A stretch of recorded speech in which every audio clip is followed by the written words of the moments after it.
nung nalaman mo po na may cancer ka, ano po yung na-feel mo? Ay totoong mahirap sabihin yung mga naramdaman ko dahil pumasok sa isip ko unang-una, kanser, isang malubhang sakit yun at madaming namamatay. Yan. At pangalawa, dahil sakit na pambihira, pambihira din ang gastos. Kaya nang magsabi, nag-isip agad ako, hindi ako papayag na gumastos at wala naman talagang panggastos. Yan. At pangalawa, pig-isip ko, kadali na pala ng buhay ko. Yan, sooner or later, mamamatay ako. Yung tatlong yun ang naramdaman ko. What made you decide to undergo chemo? Kasi yung karamihan sa mga cancer patients, syempre, yung iba inisip yung gastos or yung struggle siguro or discomfort sa pagpapakimo. Ay, sa totoo lang, ayoko nang magpakemo. Dahil ang isip ko noon, matanda na ako, parang wala naman kabuluhan pang magpagamot. Sooner or later, mamamatay din. Matanda na nga. O, kaya sabi ko noon sa anak ko, wag na. Di na ayoko na ng chemo. Dadaan ng hirap, dadaan ng gastos at yung mga taong mapiperwisyo ko. Kaya sabi ko noon sa anak ko, wag na, ayoko nang magpakemo. Pero ang anak ko naman ang sabi, ma, magpakemo ka dahil darating ang point, ang araw, na gugustuhin mong magkakemo dahil sobrang sakit ang tinitiis mo na, hindi ka na pwedeng magpakemo. At yun na talaga hanggang mamatay ka. Kaya dahil nga, very insistent ang anak ko, mapilit siya, napilitan na rin ako magpakemo. Ano po yung mga preparations na kailangan mong paghandaan bago ka mag-chemo? Una, dahil may gamot akong iinumin na ibinibigay sa akin ng oncology ko, so iniinom ko yan. Pagkatapos, kakain ng almusal, at pagkatapos, pupunta kami, mag-aano ako ng baon, pagkain, dahil dapat hindi magutom. Tubig, yan. How long does the chemo last?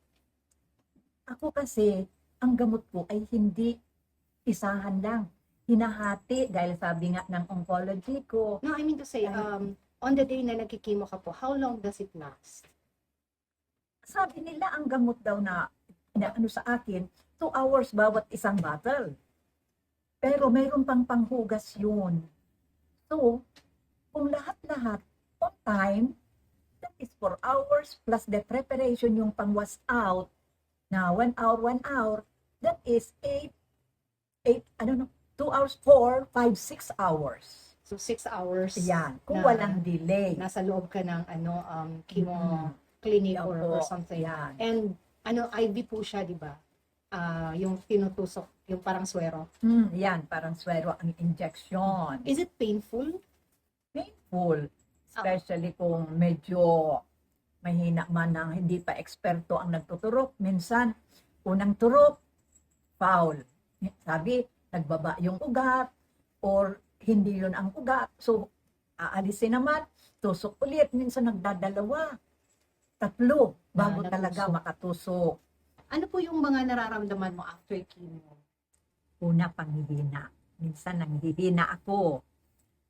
Pangalawa, sa panghihinang iyan, pati mga daliri ko walang lakas humawak o kaya puwersa kahit na maghiwa ng kamatis halimbawa, wala. Hindi makahawak ng kutsara, tinidor. Kaya ang paghawak ko ay talagang parang gigil na gigil hawak ng gusto yan. Nang magawa ko, ang kailangan kong gawin na nakakutsara o kaya paggamit ng tinidor.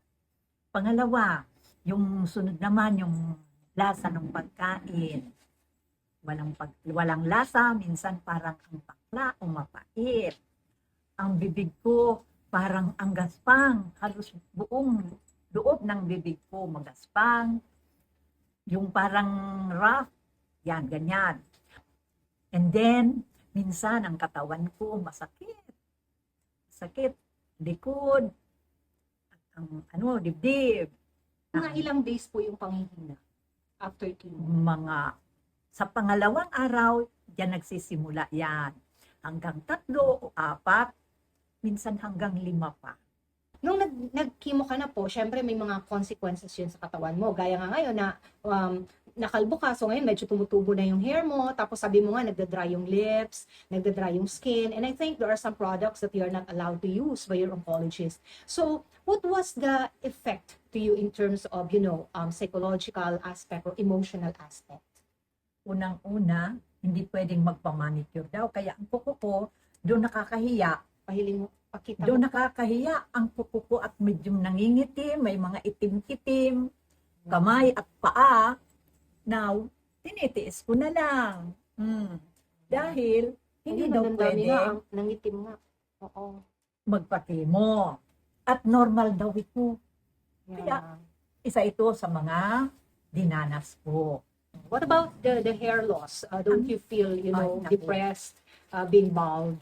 Yes, ang hair ko noon, kahit sige na ang hulog ng hair ko, na mawala na, isa-isa, napipita sa ulo ko, ayoko magpakalbo, ayoko magpagupit ng talagang sagad. Pero nakita ko talaga halos konti na lang ang buhok ko, ang samang tingnan. Kaya napilitan na rin ako na magpaputol, talagang wala na tira. Yan. At good nga ngayon dahil, tingnan, mayroon na akong konti, tumutubo na, hindi na ako nagkikemo. How many months ka na pong hindi na nagkikimo? Or how many months nang natapos yung chemo mo? Natapos yung chemo ko, parang later part ng January. In terms po sa financial aspect, kumusta naman po? Sa totoo lang, dyan sa BMC, may libre. Libre ang lahat. Hanggat meron. Dahil minsan, nawawala daw po. Yung Pero, supplies. supplies. Pero libre lahat. Ang doktor, pero iba't ibang doktor. Kung sino ang matagpuan mo dyan, siyang titingnan sa'yo. Pero lahat sila ay oncologist. Yan. Tapos, meron din ng mga medicine dyan sa DSWD, kukuha ka. Kaya lang, maka-avail ka ng free sa totoo. Libre lahat, wala kang gagastusin. Kailangan, dahil may sakit ka, kung hindi mo kaya, mayroon alalay na maglalakad ng iyong mga kailangan. Magpapapirma, pupunta ka Mga doon documents. sa iba't ibang offices. Ako naman, iba naman ang sa akin. Ang anak ko, siya lang namin kasama at saka kami mag-asawa, pareho kami matanda na. Ang anak ko naman may trabaho, pati asawa niya. Walang makakapagawa sa amin ng mga lalakaring kinakailangan. So, nagbayad kami, mayroon kami talagang doktor. Ako, nagbabayad ako sa oncologist ko. Tapos, nag-a-avail din ako ng mga libreng gamot. Basta meron.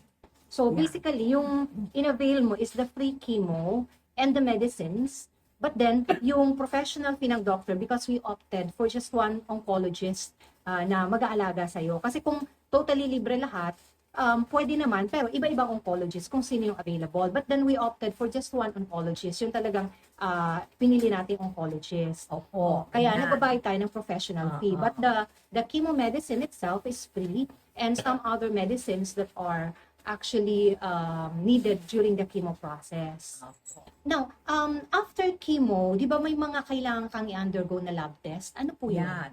Unang-una, kaya medyo magastos din. Nagastos din talaga. Kahit Pero may libre. tayo kasi, we opted Oo, to kami. pay. Pero Oo. pwede din yun i-avail ng iba na libre. Aha. Unang-una, may bayad ko sa oncologist namin. Sa oncologist ko, nagbabayad ako weekly bago chemo. And then, pag every week, bago mapakemo, ma-blood chem. Yan, babayaran yun. Minsan, mataas. How much was it? Minsan na 2,000, 1,000, minsan 800. Depende kung ano ang mga ipapa-blood chem ko. And that's already with senior citizen With discount. senior discount na. 2,000, sobrang 2,000. So that's sobrang every 2,000. week, right? Every week. And then after chemo, di ba may pinapa-inject pa sa'yo? Yes. Pag doon sa after chemo, may diferensya, kulang ang white blood ko, injection ng white blood. Do you avail it for free or do Free, you pay? doon sa MC free Ah, yun. okay po. And then na naman, ang isa pa, pag ako'y kulang sa red blood cell, yan, i-injectionin din ako. Magpapa-blood transfuse. Oo, yan, blood transfusion din, swero yun, ipinagaano. Meron libre dyan sa BMC, dyan ako nakakuha ng So you're libre. availing of the free of Yes, that at sa too. kabihira naman yun, parang nagawan ako noon blood transfusion na iyon sa red blood cell ay 2 beses o 3 yun. I think I could recall that there was a time that in a week you had 2 blood transfusion. Nung natapos ka po nung, kumbaga yung 6 cycles ng chemo mo, so you were recommended by your oncologist to undergo PET scan para talagang makita kung kumusta na-address ba talaga ng chemo yung cancer cells mo.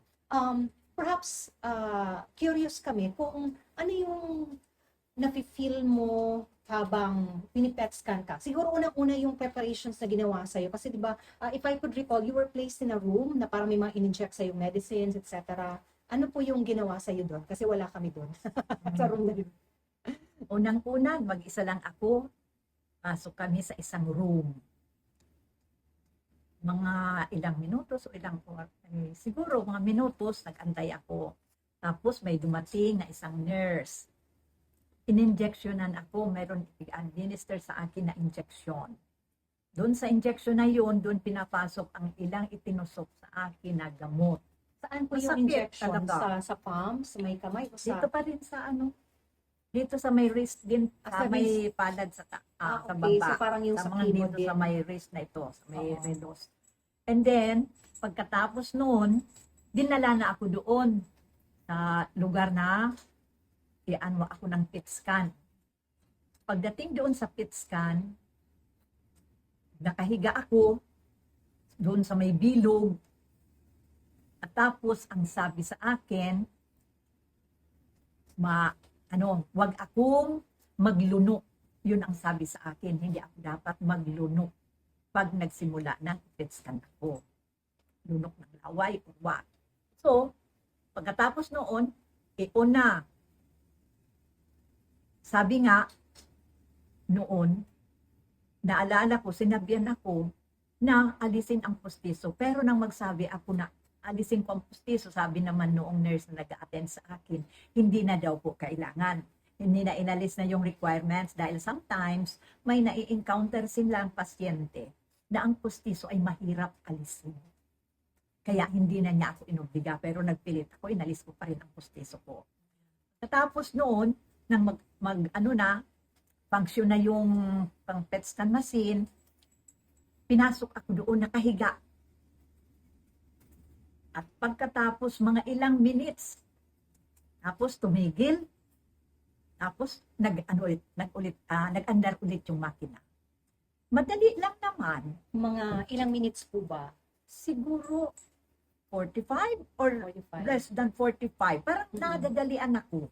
So siguro yung matagal kasi if I could recall, medyo matagal kami naghintay sa labas. Siguro yung preparation and after the procedure yung medyo matagal. Kasi baka may mga 45 minutes. in-inject pa sa'yo and everything. Yan. Yan naalala ko. Wala naman. Pagkatapos noon, sinabihan na ako, tapos na po. After the PET scan, wala ka naman pong naramdaman like nahihilo ka or something sa katawan mo? Wala naman. Kaya lang ang pag-angat ko ng katawan ko, na ako, bubungat na doon sa nahigaan ko, medyo nahirapan ako. Tinulungan naman ako ng mga nurses doon. Ang babait nila. Very sweet and accommodating sila. Nung sinabihan ka po ng oncologist mo na cancer-free ka na, nung dumating na yung result ng PET scan, how was it?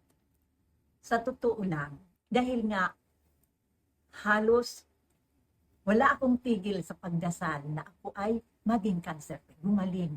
Dahil ang pag-iisip ko, itong mga anak ko na naghihirap sa gasto, sa panahon, pati na ang asawa ko at ang in-law ko, asawa ng anak ko. Masayang balita na ang ibibigay ko sa lahat ng mga kakilala ko at pamilya ko lalo na. So, siguro po bago tayo magtapos, ano po yung masasabi mo sa mga taong meron ding cancer? Ang masasabi ko sa inyo, huwag na kayong gumaya sa akin noon, good at nakumbinsi ako ng anak ko. Mabuti pa rin na ipagamot ang kanser. Magpagamot kayo na ang hope ay gagaling kayo. Dahil, andyan naman ang BMC, libre lahat. Mula sa doktor hanggang sa gamot. Ang tiyatyagaan lang ninyo, mga lakarit at saka ang pag-stay sa chemo room ng ilang oras. Pero nagagamot ang kanser. Kaya ako'y nagamot sa kanser ko.